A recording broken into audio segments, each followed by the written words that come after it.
ito. Ano ba nangyayari sa kay Vice President Sara Duterte? May peklat sa liig, may nakapulupot na naman sa kanang kamay niya. Eh dati meron din ganyan sa kaliwa eh. Nagtatanong. Ito ang tanong ni dito, kaibigan natin vlogger, na si Sir Mike Abe, no? Bakit si Sara daw may mga pautot dyan sa mga katawan niya? Na dito sa liig may peklat. Eh, hindi ko alam kung yung peklat niya sa liig, totoo ba talaga yun or nilagay lang? Hindi natin alam, no? Tanong po yun, tanong. Oo. Pangalawa, nung dito sa isa niyang, sa kanan niyang kamay noon, merong nakalagay dito na puti. Dito mismo, sa puti. So, hindi natin alam, ano na naman yun? Anong pautot yun? Ngayon, yung panghuli, malaki na. Ano yan? Dagdag papugi ba yan? Siyempre, papugi eh. Huwag na yung pa-cute. Kasi ang mga pa-cute, ano yan lang, mga babae lang po ang gumagawa niya. Ay, babae naman si Sara pala. Oh. So, sorry naman. Nagkamali lang. Ang tanong dito, ano yan? Bakit may ganun? Sa dinami-daming naging vice president, ikaw lang yung gumawa niyan. Diba? At ang presidente si Gloria Macapalang Ulo, isa pa yun. Yung nilagay niya sa liig niya, fake yun eh. Nakita niyo yung isang video, naglakad siya. Nung wala na sigurong, alam niyang wala ng camera, bigla niyang tinanggal, binigay niya sa, ano bang tawag doon? Bodyguard niya. Diba? Alam ko, nakita niyo yun eh. Oo. So, eto na, no? Panoorin po natin to. Tanong lang, wala namang personalan po ito dahil kasi siya ay Vice President eh. Anong nangyayari sa Vice President? Bakit ganyan? Ito ba ay may problema? Sa kalusugan? Ano ba ang problema nito? Bakit po ganyan? Ayan o, yung isong yan doon sa peklat niya doon sa kanyang liig na medyo mahaba. Hindi po yan nasasagot until now kung ano yan. Bakit siya nagkaroon ng ganyan?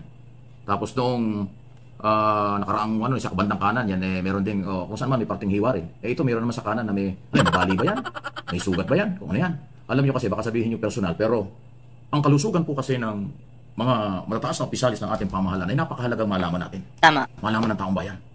Kasi kung yung pangalawang pangulo na merong 300 o mahigit pa ng mga bodyguard 24/7 na nagbabantay sa kanya at pinapasok. Si PBBM alam mo, si Sara Duterte at PBBM, mas marami pa pong bodyguard si Sara Duterte kumpara sa Pangulo. Feeling nga kasi ni Sara siya yung Pangulo eh. Ang kapal na muka. Sara Duterte, Vice President ka lang. Hindi ko po minamaliit ang mga naging Vice President. Pero ito si Sara. Wala talaga akong respeto dyan. Sweldo ng lahat ng Pilipino. Feeling presidente kasi. Yun yung problema. Yan nakaligtasan. Pero bakit siya nakakaroon physically ng ganyang klaseng damage? Kung sino ang gumawa nito, ibang tao ang gumawa nito, may pananagutan yan. Kung ang gumawa nito ay sarili niya, sarili mismo niya, abay dapat malaman ng taong bayan kung ano yun. Kasi hindi normal. Kung totoo na siya rin ang gumagawa ng paglalagay ng sugat sa kanyang katawan o kung ano man meron, abay hindi po normal yun. Dapat malaman. Alam niyo kung ikaw mismo, ito hindi naman natin sinasabing ginagawa ngayon ni Sara. Pero kung siya mismo ang gumagawa niyan para sugatan yung kanyang mga katawan niya, tama, hindi normal yun. At hindi ka karapat dapat maging vice presidente kung ikaw ay may pinagdadaanan dito. Kasi malalagay sa alanganin yung ating bansa. Ganun yun. Sa ayaw at sa gusto nyo, ang pangalawang pangulo sa ilalim ng saligang batas, ang siyang uupo at maghahawak ng pagiging pangulo ng bansa in case na magkaroon ng hindi inaasahang problema ang nakaupong pangulo. Halimbawa lang ito. Nagkaroon ng malaking aksidente sa ating pangulo. Nagkaroon ng malaking problema sa kanyang kalusugan o anumang problemang maaaring makaapekto sa kanyang panungkulan bilang pangulo. Yan po'y ground para siya ay mawala sa posisyon. At ang magte-take over at hahawak ng panguluhan ay ang pangalawang pangulo ng bansa sa ilalim po ng ating batas. Kaya napakahalaga na healthy ang pangulo, healthy ang vice president. Baka sabihin nyo, ano pa kailan mo Mike Abe ay vice president lang naman niya. Kahit anong gawin niya sa sarili. Wala tayong pakialam yan. Hindi po ganun ang katwiran. Kung naintindihan ninyo ang sistema ng gobyerno, kahit ayaw nyo kay Sara, kahit ayaw nyo sa mga Duterte, dahil yan ay vice president, yan ang magte-take over. Maghahawak ng ating bansa pag hindi na kaya ni Pangulong Marcos o anumang naging problemang politikal o personal na hindi niya kayang pamunuan ng ating bansa. Ang pangalawang pangulo magte-take over. Kaya mahalaga, healthy. Magandang kalusugan, magandang kaisipan, normal ang lahat. Eh, ang tanong, ang kaisipan ba ni Sarah normal? KO! Eh, tanong ko lang po yun. Merong sapat na kaalaman ng pangalawang Pangulo. Yun po yun. Eh kung yung pinakikita ko sa inyo, na parang laging nakakasugat ang kanyang katawan, liig, napakaseryoso ng liig, ba't ang laki ng pekito sa liig? Bakit nangyari ba? Ano yun? At itong kanyang kamay, parang may tali ba ito o kung ano man ito? Di ba? Eh hindi. Feeling niya siguro siya si Rackley. Di ba si Rackley may mga tali sa kamay yun? May mga tali sa kamay. Mga anime ba? Di ba? KO! Yan po yung iwasan nyo. Ha? Tuturuan ko kayo, ha? Yung mga nanonood sa akin. Na may makita kayong anime, tapos nagtali-tali dito sa kamay, tapos gagayahin mo, para kang abnormal niyan. Kaya sa mga kabataan dyan, ha? Ito'y para sa mga kabataan. Tigilan nyo po yan. Hindi po maganda. Makita mo sa isang Naruto, karakter, tapos gagayahin mo dahil cool tingnan. Ay, naku po.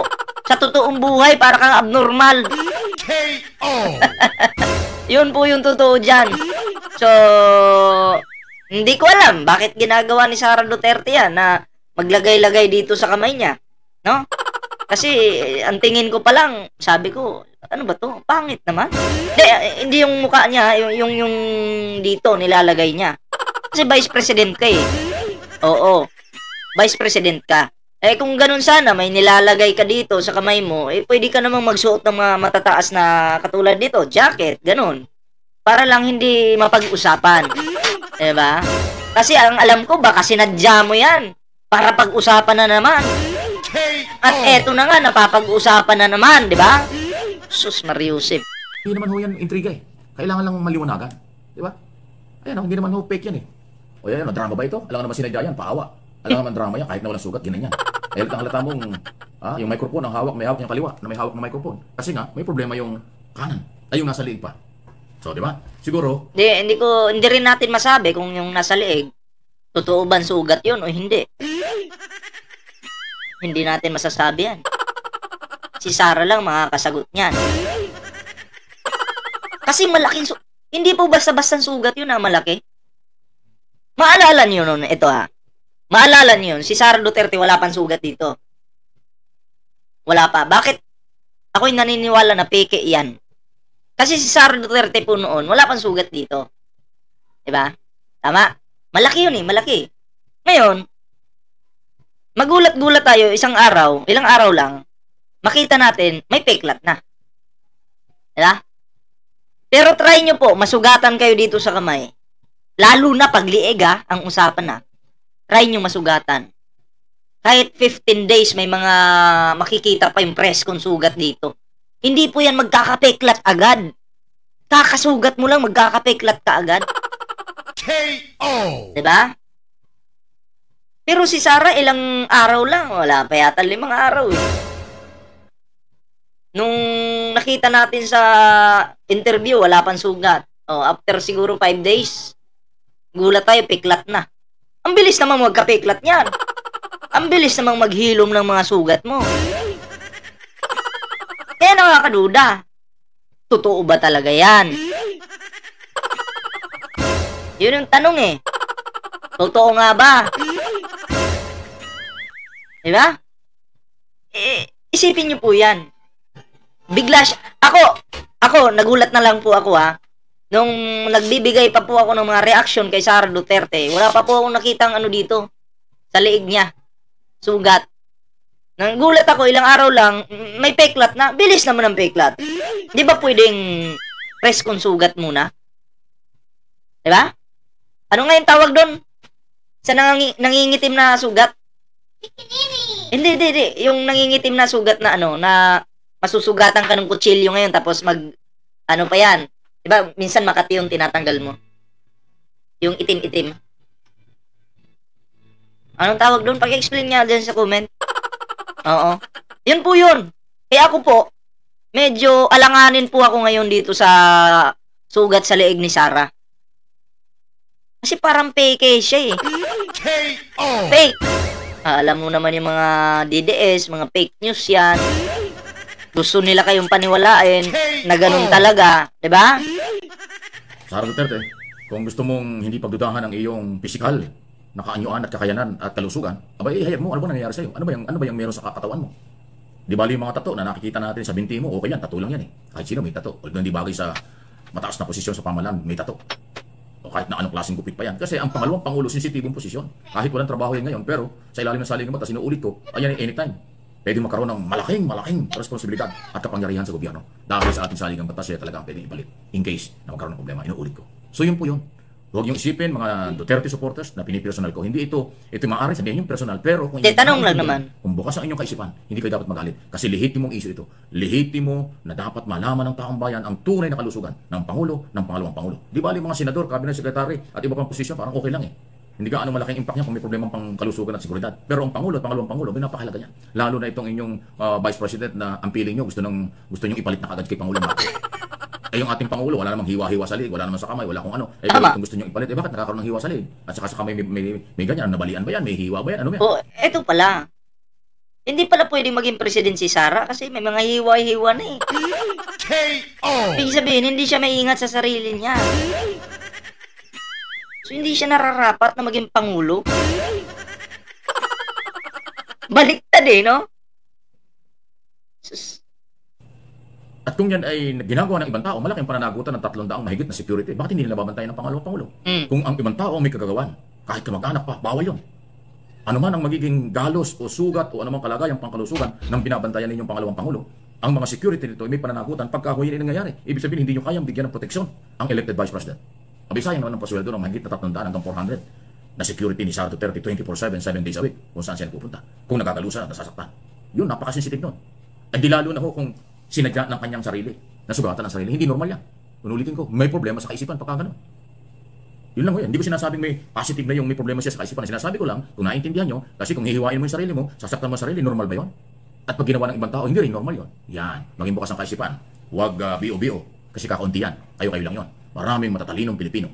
At itong aking sinasabi, naniniwala ako at paninindigan ko, ito ay lehitimong issue, lehitimong tanong at lehitimong isyong dapat malaman ng taong bayan kung gaano kahalaga ang seguridad at kalusugan ng matataas na opisyalis ng ating pamahalaan. Lalo na po ang Pangulo at pangalawang Pangulo. Yun po yun. Okay? So please like at pakishare nyo. So ayun po, no? Yun yung tanong. Tanong na laman. Tanong po yun ni Sir Mike Abe. Hindi naman po sa nami-personal. Kasi nakakaduda eh, no? Ay, bakit may ganun sa kamay? Halos na yata, maging lahat ng parte. Sa ano na lang, sa paa na lang, yung wala pa. Pero sa kamay, dalawang kamay, meron na eh. Leeg, hindi ko alam kung totoo yun. Ha? So, magmasid-masid na lang po tayo. So, ayun lang po muna yung ating video ngayon mga pre. Happy New Year po sa lahat. At meron po tayong Facebook page dito, Ballpoint Man 2.0. Huwag kalimutang i-follow ang ating Facebook page. Meron din po tayong TikTok. Ayan sa hindi pa nakasubscribe sa ating YouTube channel, mag-subscribe na po kayo. And syempre, share this video mga pre. At huwag kalimutang mag-like. Ayan so maraming salamat po. Once again, Happy New Year po sa inyo lahat. Ayan o, puto ka na mamaya sa sugo. Yung mga magjowa dyan. Ibang pikulo yung gagamitin. Ay, naku po. So, baka malay mo, makabuo. So, yun lang guys. Ingat-ingat at magandang buhay po sa lahat.